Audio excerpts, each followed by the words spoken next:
सरस्वती जी और उनकी बहू रश्मि के बीच एक दिन बहस छिड़ जाती है। आखिर किसका काम ज्यादा आसान है, बहू का या सास का? माँ जी, सास को काम ही क्या है, आपके सारे काम उंगलियों पे तो हो जाते हैं। कुछ भी। हाँ, हिसाब तो उंगलियों पे ही हो जाता है ना। अरे बेटा, ऐसा सिर्फ अभी लगता है। जो मुझे करना पड़ता है ना, वो तुझे करना पड़े तो समझ आएगा कि असली काम का पहाड़ कैसा होता है। ठेले बराबर वजन भी नहीं है आपके काम में, और बात पहाड़ों के वजन की कर रही हैं आप। तू ऐसा करती ही क्या है घर में बेटा, ये तो बता मुझे। मैं थोड़ी ना कुछ करती हूँ, सब जादू से हो रहा है इस घर में। अरे एक दिन मेरा काम करोगी तो समझ आएगा। Okay okay, shut up. कल से मैं घर के काम करूंगी और तू मेरी जगह हर चीज का हिसाब रखना, ठीक है? ठीक है, ये भी कर लेते हैं। ये सास बहू की डील के बारे में रश्मि के पति अमन को नहीं पता था और ना ही अमन के पिताजी सुरेश जी को।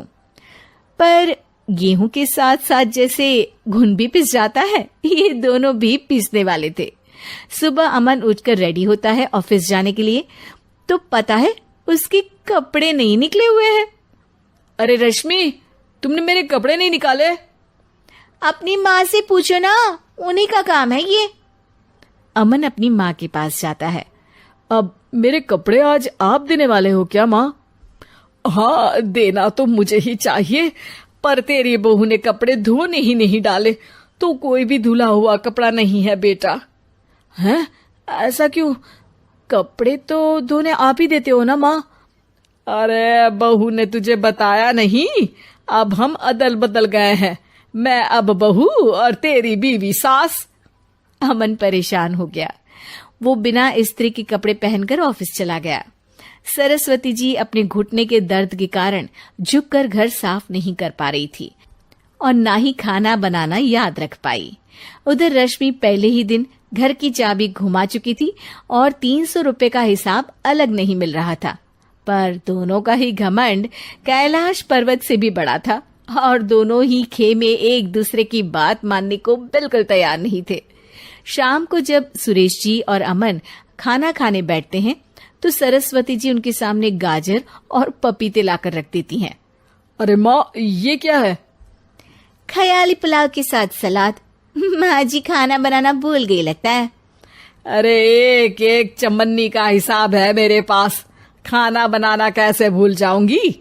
ये तो मैंने पढ़ा था कि फल फ्रूट खाने से सेहत अच्छी रहती है, इसीलिए ये ले, एक फल खा ले। रात को सुरेश जी और अमन अपनी मीटिंग बिठाते हैं अकेले में। बाबूजी, इनकी लड़ाई के कारण ना हमें ठीक से खाना मिल रहा है, उल्टा घर के सारे काम रुक गए हैं।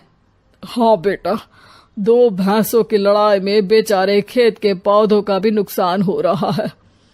पर पापा, क्या बताऊं आपको, मैंने माँ को इस महीने की 2 तारीख को बिजली के बिल के पैसे दिए थे।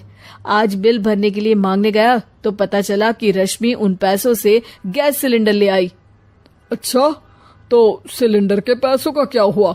अब सिलेंडर के तो कोई पैसे नहीं थे बाबूजी, हमारे घर पर गैस की पाइपलाइन लगी है ना। बेटा, इन दोनों का कुछ करना पड़ेगा, नहीं तो अपने घमंड के चक्कर में पूरा घर बर्बाद कर डालेंगी ये दोनों। अमन और सुरेश जी काफी सोच विचार के बाद एक निष्कर्ष पर पहुंचते हैं। रात ही को दोनों अपनी पत्नियों की अलमारी से नई साड़ी निकालते हैं और सुबह जब रश्मि और सरस्वती जी उठते हैं तो देखते हैं कि दोनों पति साड़ी पहनकर चढ़ाव पर सब्जियां काट रहे हैं। अरे ये सब क्या हो रहा है? क्या हो रहा है मतलब?